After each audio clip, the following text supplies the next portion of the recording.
یہ ظالم جان لیں کہ انشاءاللہ تم اس قابل نہیں ہو کہ خان صاحب کو زندان میں رکھ سکو. ایک دن ضرور آنے والا اور جان لائے گا کہ پاکستان کے عوام اٹھیں گے, جیل کے دروازے توڑیں گے اور خان صاحب کو مار لائیں گے انشاءاللہ. خان صاحب کی ایک مظلومیت یہ ہے کہ اس بلند قد و قامت کے مالک شخصیت کا مقابلہ انتہائی بونے, چھوٹے, گھٹیا, حقیر اور پست لوگوں سے ہے. اصل غلط قسم کے مقدمے بنائے جن کی کوئی بیس ہی نہیں ہے. یہ خوفزدہ ہو جائے گا, وہ نہیں ڈرا.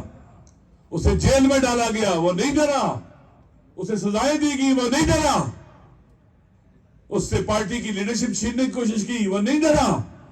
الیکشن کے اندر بلے کو چھینا, وہ نہیں گھبرایا. پاکستان کے عوام کو بھی سلام کہ انہوں نے ہر حربہ جو ان نالائقوں کا تو سے ناکام بنایا.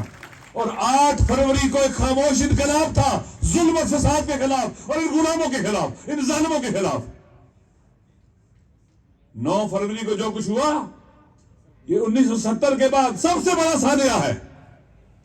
1970 کے اندر الیکشن ہوا, عوام کی رائے کو نہیں مانا گیا تو پاکستان ٹوٹ گیا. سب سے بڑا سانحہ 9 فروری کو ہوا ہے کہ عوام کی رائے کو بلڈوز کیا گیا, عوام کی رائے کو نہیں مانا گیا اور آج تک اسے بدلنے پہ لگے ہوئے ہیں یہ چھوٹے لوگ اور حقیر لوگ. ان کا مقابلہ کرنا آئینی طور پر بھی لازم ہے. پاکستان کا قانون بھی کہتا ہے, ہمارا دین بھی کہتا ہے, اسلام بھی کہتا ہے اور انسانی شرف اور وقار بھی کہتا ہے کہ ان وطن کو ان بونے لوگوں سے نجات دلائی جائے, ان چھوٹے لوگوں سے نجات دلائی جائے. پاکستان کے عوام ڈیزرو کرتے ہیں کہ یہاں عدل و انصاف کی حکومت ہو. اللہ نے تمام انبیاء کو بھیجا, کس لیے؟ قرآن کہہ رہا ہے کہ لَقَدْ أَرْسَلْنَا رُسُلَنَا بِالْبَيِّنَاتِ, ہم نے تمام انبیاء کو بھیجا واضح نشانیاں اور دلائل دے کر, معجزے دے کر بھیجا انہیں. وَأَنزَلْنَا مَعَهُمُ الْكِتَابَ وَالْمِيزَانَ, ان کے ساتھ کتاب نازل کی, منشور حیات اور زندگی نازل کیا, میزان حق کو باطل دیا. کیوں؟ لِيَقُومَ النَّاسُ بِالْقِسْطِ, تاکہ لوگ عدل کے لیے اٹھے. لیڈرشپ کافی نہیں ہے, منشور کافی نہیں ہے, عوام کا عدل کے لیے اٹھنا بھی ضروری ہے. اگر عوام ساتھ نہ دے تو تخت پر فرعون بیٹھتا ہے اور موسیٰ کو جلا وطنی اختیار کرنی پڑتی ہے. اگر عوام ساتھ نہ دے تخت پر نمرود بیٹھتا ہے اور ابراہیم کو آگ میں پھینکا جاتا ہے. اگر عوام ساتھ نہ دے تخت پر یزید بیٹھتا ہے اور امام حسین کا سر نوکے نیزہ پہ بلند ہوتا ہے. عوام کی ڈیوٹی بہت زبردست ہے, ضروری ہے, اہمیت کی حامل ہے.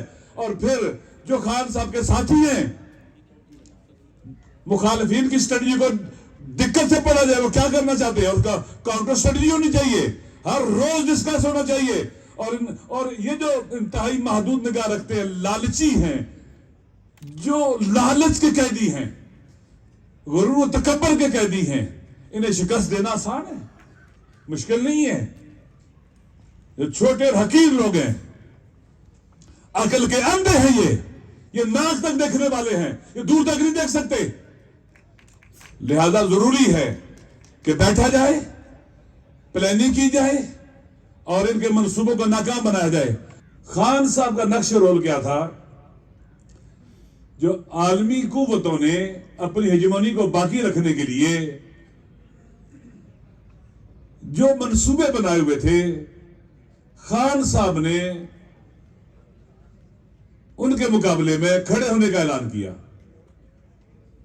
یہ بہت اہم نکتہ ہے کہ ایک شخص ساؤتھ ایشیا کے اندر بیٹھا, دل ہے جو ایسٹ کا, ایشیا کا, وہاں پر بیٹھا ہوا ہے اور وہ ان کی سوچ کے خلاف سٹینڈ لے رہا ہے.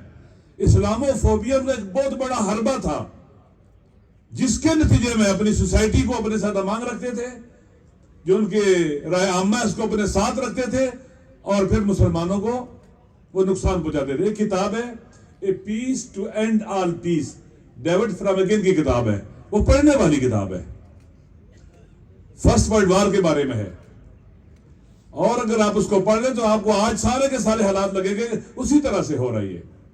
ان کی جو یلغار تھی اس کا راستہ روک دیا گیا, اس کے آگے ایک بڑا بند بندھا گیا. اور یہ الحمدللہ ذالک فضل اللہ یؤتی من یشاء, یہ کام جو اللہ تعالیٰ نے عمران خان صاحب کو سونپا اور عطا کیا. اسی طرح سے پاکستان کی خارجہ پالیسی بہت اہم ہے. نئے افق تلاش کرنا، جمود کا شکار جو ہماری فارن پالیسی تھی اس جمود کو توڑنا اور نئے افاق تلاش کرنا، اور پاکستان ایک ساورن کنٹری، آزاد ملک، مستقل ملک بنانا، جو پاکستان کے اندر جو مقتدر غلام طبقہ ہے اسے قبول نہیں تھا۔ یہ انتہائی خان صاحب کی ایک مظلومیت یہ ہے کہ اس بلند قد و قامت کے مالک شخصیت کا مقابلہ انتہائی بونے، چھوٹے، گھٹیا، حقیر، پست لوگوں سے ہے، جن کے اندر کسی شرف کی نشانی نہیں ملتی، ذرا برابر بھی، بہت چھوٹے، جو گھروں میں گھستے ہیں، جو عورتوں کو مارتے ہیں، عورتوں پر ظلم کرتے ہیں، جو کسی انسانی ویلیو کے قائل نہیں ہیں۔ یہ نہ اسلام اجازت دیتا ہے اس کام کی،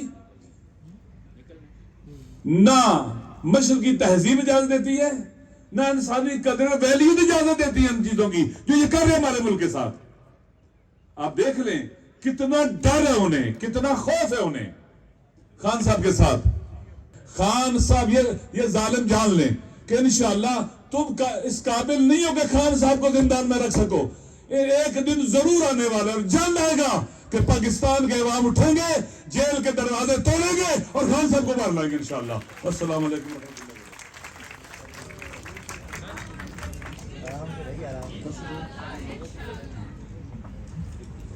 آغاز سخن میں پی ٹی آئی کی لیڈرشپ اور دیگر شخصیات یہاں تشریف فرما ہے اور وزار گرامی قدر جو یہاں موجود ہیں، آپ سب کی خدمت میں اس بابرکت اجتماع جسے منعقد کیا گیا ہے اور ایک عظیم اور ایک عظیم کارنامے کی یاد لاتا ہے، آپ سب کو مبارکباد پیش کرتا ہوں۔ دیکھیں، دنیا میں اتفاقی حادثات وجود میں نہیں آتے کہ اتفاقاً ایسے ہو گیا ہے۔ ہمیشہ جو بھی واقعہ رونما ہوتا ہے اس کے اسباب ہوتے ہیں، اس کی وجوہات ہوتی ہیں۔ ممکن ہے ہمیں آج وہ چیز نظر آئے لیکن اس کے پیچھے ایک بڑی طولانی ایک سلسلہ ہوتا ہے۔ جس دنیا میں ہم رہتے ہیں، مولا علی علیہ السلام کا قول ہے کہ من عرف الزمان امنا، جس نے اپنے زمانے کو پہچانا وہ سیکیور ہو گیا، وہ محفوظ ہو گیا۔ جس دور میں ہم رہ رہے ہیں اس کی شناخت بہت ضروری ہے۔ اس وقت پاور شفٹ ہو رہی ہے ویسٹ سے ایسٹ کی طرف۔ یہ خود دنیا کے بڑے بڑے مفکر لکھ رہے ہیں، خود ہنری کسنجر نے لکھا، برجسکی نے لکھا، فری زکریہ نے، یورپ کے بڑے بڑے رائٹرز اور مفکرین نے اس بات کا تذکرہ کر رہے ہیں کہ پاور شفٹ ہو رہی ہے ویسٹ سے ایسٹ کی طرف۔ تاریخ میں یہ سرکل چلتا رہا ہے ہمیشہ۔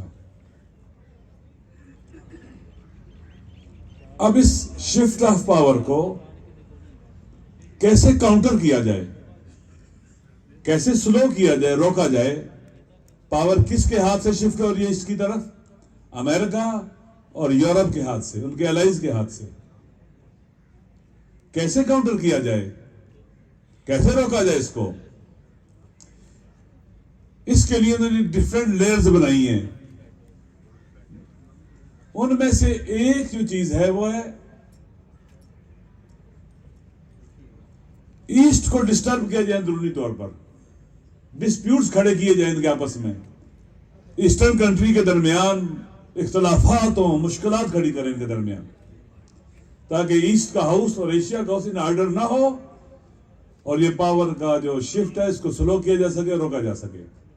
ایسٹ کے جو حساس ایریاز ہیں، ویسٹرن ایشیا ہے، ساؤتھ ایشیا ہے، ساؤتھ چائنا سی ہے، یہ ہارڈ پوائنٹس ہیں ایسٹ کے، انہیں ڈسٹرب کیا جائے۔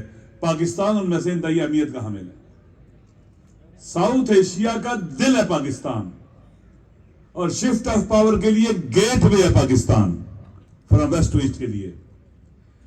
پاکستان کو کنٹرول کیا جائے، پاکستان کو ڈسٹیبلائز رکھا جائے، کمزور رکھا جائے، اسے اپنے ہاتھ میں رکھا جائے۔ ایسٹ بہت اہمیت کا حامل ہے. ایشیا آپ دیکھ لیں آبادی کے لحاظ سے سب سے بڑا کنٹیننٹ ہے, ریسورسز کے اعتبار سے بہت بڑا ہے, اب منڈی بہت بڑی ہے, اسکلڈ مین پاور بہت زبردست ہے, یہاں پر لیبر سستی ہے, ترقی یافتہ ممالک موجود ہیں, تہذیبی حوالوں سے بھی بہت رچ ہے. دنیا کے تمام بڑے بڑے جو ادیان ہیں ان کی پلیس آف برتھ ایسٹ ہے, ایشیا ہے, اور اس میں پاکستان بڑی اہمیت کا حامل ہے. لہذا پاکستان کو ڈسٹیبلائز رکھنا ہے.